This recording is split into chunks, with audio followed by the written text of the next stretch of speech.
በስራ ማጣት የተጨነቃችሁ እህቶቼ በሙሉ መልካም ስራ አላሁ ስብሓነሁ ወተዓላ ይወፍቃችሁ። እንዲሁም አላሁ ስብሓነሁ ወተዓላ ሰብሩን ይስጣችሁ። ከሰብር በኋላ መልካም ነገር አለና ማለት ነው። ሰላሙላህ አለይኩም ወረህመቱላሂ ወበረካቱ። ሀባይብ ክራም እንዴት ናችሁ? ዛሬ አጠር ያለች መልእክት ማስተላለፍ እፈልጋለሁ። መልእክቴን ሼር አድርጉልኝ። ባረከላሁ ፊኩም። በተለይ በአሁኑ ሰዓት ላይ ስራ አጥተው ቤት ለተቀመጡ እህቶቼ ማለት ነው ይህ መልእክት ለነሱ እንዲደርስልኝ እፈልጋለሁ። እስኪ ስለ ትዕግስት ስለ ሶብር አንዳንድ ነገር ማለት እፈልጋለሁ። ኢንሻአላህ አላሁ ሱብሓነሁ ወተዓላ በያላችሁበት ይጠብቃችሁ፣ ትዕግስቱን ይስጣችሁ፣ እንዲሁም ደግሞ መልካም ስራ ይወፍቃችሁ እያልኩኝ በዚህ ዙሪያ ላይ አንዳንድ ነገር ማለት እፈልጋለሁ። ውዶቼ ዱንያ የፈተና አገር ነች። ወደዚች ዓለም ስንመጣም ልንፈተን ነው። ፈተና ቢበዛብን ደግሞ እንደ ክፋት አንቁጠረው፣ ከታገስ ለመልካም ነውና ማለት ነው። ነቢያችን አሚን አለይሂ ሰላቱ ወሰላም እንዲህ ይላሉ፣ አላህ በባሪያው ላይ መልካምን ነገር ከፈለገለት በዱንያ ቅጣትን ያፈጥንበታል ይላል። በባሪያው ላይ መጥፎን ነገር ከፈለገበት ደግሞ ምንም ሳይቀጣው ከነ ኃጢያቱ የውሙል ቂያማ እስኪገናኘው ይተዋዋል ይላል። ስለዚህ አላህ ሱብሓነሁ ወተዓላ እኛን ይፈትነናል በህመም፣ በስራ ማጣት፣ በቤተሰብ፣ በብዙ ነገር ማለት ነው። በዛ ላይ ደግሞ ትዕግስት ማድረግ አለብን። ምክንያቱም አጅር የሚያድገው ፈተና ባደገ ቁጥር ነው። ፈተና ሲበዛብን ሶብር ካደረግን አጅራችን እያደገ ይመጣልናል ማለት ነው።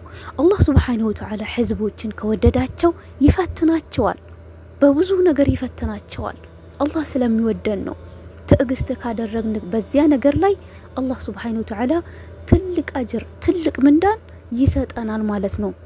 ታዲያ ፈተናውን ወዶ የተቀበለ ሰው ውዴታ ይኖረዋል፣ የተቆጣም በላዩ ላይ ቁጣ ይኖርበታል ይላል። ስለዚህ በሚመጡብን ፈተናዎች ሁሉ ላይ ትዕግስት ማድረግ አለብን፣ በሶብር ማሳለፍ አለብን። እንዲሁም ወደ አላሁ ሱብሓነሁ ወተዓላ ማቃረብ አለብን፣ ወደ እሱ መመለስ አለብን። ሶላታችንን በአግባቡ መስገድ፣ ሰዓቱን ጠብቀን መስገድ፣ ዝክሮችን ማብዛት፣ ዱዓዎችን ማድረግ፣ ወደ እሱ የሚያቃርበንን ነገር በመስራት አላህን ከለመነው አላህ ሱብሓነሁ ወተዓላ ቅርብ ነው ለኛ ማለት ነው። ዱዓችንም ይቀበለናል።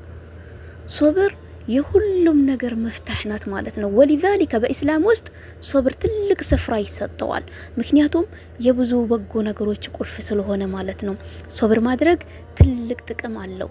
አንደኛ የአላህን ፍቅርና ውዴታን ያስገኛል። አላሁ ሱብሓነሁ ወተዓላ በቁርአን ውስጥ አላህ ታጋሾችን ይወዳል በማለት ገልጿል። ሶብር ማድረግ የአላህን ፍቅርና ርህራሄን ለማግኘት የሚያስችል ትልቅ መንገድ ነውና ልንታገስ ይገባል። እንዲሁም የአላህን እገዛም ጭምር ያስገኛል። አላሁ ሱብሓነሁ ወተዓላ ታጋሾች ለሆኑ ባሮች ቅርብ ነው። ችግሮቻቸውን ለማለፍ እገዛ ያደርጋል። በሌላም በቁርአን ውስጥ በሶብርና በሶላት ታገዙ የሚል አንቀጽ አለ። ይህም ሶብርን ከሶላት ጋር በማያያዝ ትልቅ የአላህን እገዛ የምናገኝበት መንገድ እንደሆነ ያሳየናል ማለት ነው። ሀዋይብ የፈለገ ነገር ቢደርስብን ሶላታችንን በአግባቡ ከሰገድ ያ በደረሰብን ነገር ላይ ደግሞ ሶብር ካደረግ አላሁ ሱብሓነሁ ወተዓላ እንዲያግዘን ይነግረናል ማለት ነው። ስለዚህ ሁላችን በሚደርስብን ነገር ላይ ትዕግስት ማድረግ አለብን። መጀመሪያኛ ራሳችንን ማስተካከል አለብን። ሀዋይብ ውሏችንን ማስተካከል አለብን። ከነማን ጋር ነው የምንውለው? እንዴት ነው የምናሳልፈው? ስለዚህ አሁን አንዳንድ ሰዎች 24 ሰዓት የሚሳደቡ ሰዎች ጋር ሂደው እዛው ውለው ጊዜያቸውን ያባክናሉ ማለት ነው። ያለ ምንም ነገር በኮመንት እየተሰዳደቡ ሙስሊም እህቷን እየሰደበች በብሔር በጎሳ እየተቧጨቁ እዛው ጊዜያቸው ያልፍባቸዋል ማለት ነው። የዛሬውን ጊዜ በዚሁ ነገር ታሳልፈዋለች፣ እንዲሁም ደግሞ ነገ አከሌ ምን ለጥፋለች እያለች እንደዚህ አይነት ነገር ላይ ጊዜያቸውን እያባከን እንዴት ነው ታዲያ ወደ አላሁ ሱብሓነሁ ወተዓላ መጠጋት የምንችለው? ስለዚህ ይህንን ነገር ማስተካከል አለብን። ምክንያቱም ውዶቼ ዱንያ ናት። ዱንያ ደግሞ ጠፊ ነች። ነገ እኛ ዛሬ አለን፣ ነገ ደግሞ ላንኖር እንችላለን። ይዚችን ምድር ለቀናት እንሄዳለን። ነገር ግን ከኛ ጋር የሚሄደው ነገር መልካም ነገርን የሰራነው ነገር ነው። ስለዚህ በመልካም ነገር ላይ ጊዜያችንን ማባከን አለብን። አላሁ ሱብሓነሁ ወተዓላ ነገ እኮ ይጠይቀናል። ባሳለፍናት ነገር ላይ አላህ ይጠይቀናል በጊዜያችን ላይ ማለት ነው። ጊዜያችንን በምንድን ያሳለፍነው? በመልካም ነገር ላይ ነው ወይስ በመጥፎ ነገር ላይ ነው የሚለውን ነገር ራሳችንን መፈተሽ አለብን ማለት ነው። ከዛም የሚመጣብን ነገራቶች ሁሉ ላይ ትዕግስት ይኖረናል። መልካምን ነገር እንድንሰራ ይረዳናል። ወደ አላህ ሱብሓነሁ ወተዓላ ከተመለስን ማለት ነው ፈተናዎችን ልንቋቋም እንችላለን።